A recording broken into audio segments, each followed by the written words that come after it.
Paz e bem da parte de Deus, de nosso Senhor Jesus Cristo. Séria a vontade de Deus. Jesus, logo na sua adolescência, ele atraía a atenção dos que estavam ao seu redor.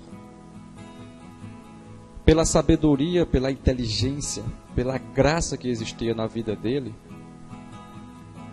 logo na sua juventude ele estava no templo discutindo já com os mestres, com os doutores da lei daquela época.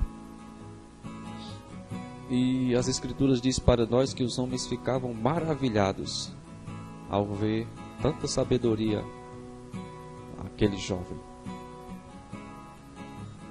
Mas isso tudo vai se tornar muito maior, muito mais grande, trará muito mais impacto quando Jesus ele chama os primeiros discípulos e inicia ali aquela trajetória de mudança de visão de mundo, mudança de percepção da vida, de transformação e de um radicalismo tão grande e tão impactante que faz com que homens, pelo simples convite de se tornarem pescadores de homens, abandonassem tudo o que eles tinham para poder seguir a Jesus.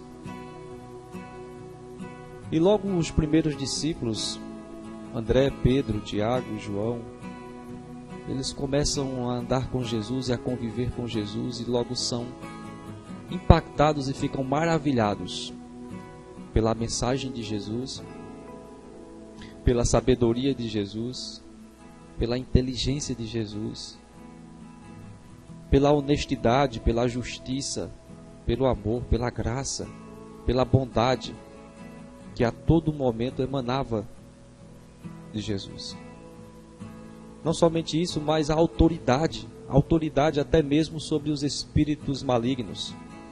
Não somente isso, mas poder de curar, poder para realizar milagres, poder de ressuscitar os mortos, poder de realizar prodígios e sinais grandiosos. Agora imagina como não ficar maravilhado, como não se apaixonar pela pessoa de Jesus, como não desejar intensamente viver todos os dias estas experiências. Mas veja que a intenção de Jesus não era atrair para si seguidores apaixonados por ele. A intenção de Jesus e o chamado de Jesus foi muito mais além do que viver uma paixão, viver uma aventura. Era um chamado profundo para uma experiência íntima e de grande intensidade, realmente de amor. Os discípulos eles vão demonstrando ao passar do tempo que havia ainda muito a ser aperfeiçoado na vida deles. Quando pensavam que estavam preparados e que já tinham entendido a mensagem e o chamado do Mestre, logo a paixão, como toda paixão, ela é infantil, ela é carregada e acompanhada de um desejo descontrolado, um desejo egoísta, um desejo de proteção exacerbada. E nós acompanhamos isso em alguns registros da Bíblia. Por exemplo, Lucas registra no capítulo 9, versos 52 ao 56, o momento em que Tiago e João eles tinham ido até Samaria para preparar um lugar, uma pousada, para Jesus passar ali a noite. E quando eles chegam, eles não são bem recebidos. E eles ficam carregados de ódio por causa daquela situação. Como não receber Jesus? Como não receber o Mestre? E eles se aproximam de Jesus e fazem a seguinte pergunta: Mestre, quer que roguemos a Deus para que desça fogo dos céus e os consumam? Mas Jesus, voltando-se para eles, os repreende e diz: Vós não sabeis de que espírito sois, pois o Filho do Homem não veio para destruir as almas dos homens, mas para salvá-las. E seguiram para outra aldeia. Isso demonstra para nós esta grande imaturidade dos discípulos, porque a paixão ela é sempre carregada por ódio, e este ódio ele sempre resulta em homicídio, em anular a vida do próximo para defender os seus ideais, os seus próprios interesses. Há outro registro bíblico também, agora em Lucas, no capítulo 22, quando já no último momento, quando Jesus já estava para ser traído, ser preso. O verso 49 ao 51 registra para nós o seguinte: os que estavam ao redor dele, vendo o que ia suceder, perguntaram: Senhor, feriremos a espada? Um deles feriu o servo do sumo sacerdote e cortou-lhe a orelha direita. Mas Jesus acudiu, dizendo: Deixai, basta. E tocando-lhe a orelha, o curou. Então Jesus estava mostrando para eles que não era esse tipo de desejo, de sentimento que ele estava realmente provocando na vida dos discípulos. Ainda havia muito a ser aperfeiçoado. Quando nós lemos também, ainda em Lucas capítulo 22, verso 31 ao 34, que diz assim: Simão, Simão, eis que Satanás vos reclamou para vos peneirar como trigo.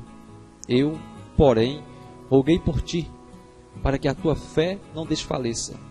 Tu, pois, quando te converteres, fortalece os teus irmãos.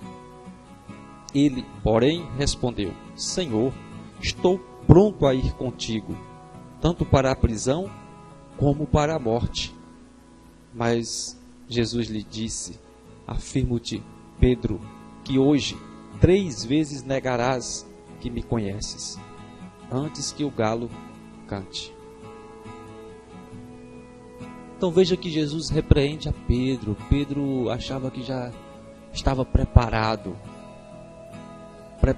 para sofrer o que Jesus iria sofrer. Não somente de ser preso, humilhado, castigado, mas até mesmo da morte. Ele diz: estou pronto para ir à prisão contigo e também à morte. E Jesus sabia que não. Jesus sabia que o sentimento que havia ali era de paixão. E a paixão, ela tem um prazo de validade. A paixão, ela tem um limite.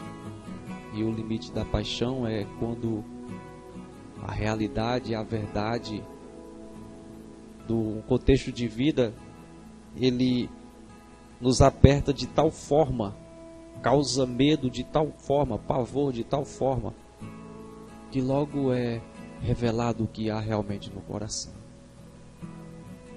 Por isso que Jesus disse para Pedro: Pedro, na verdade tu vai me negar.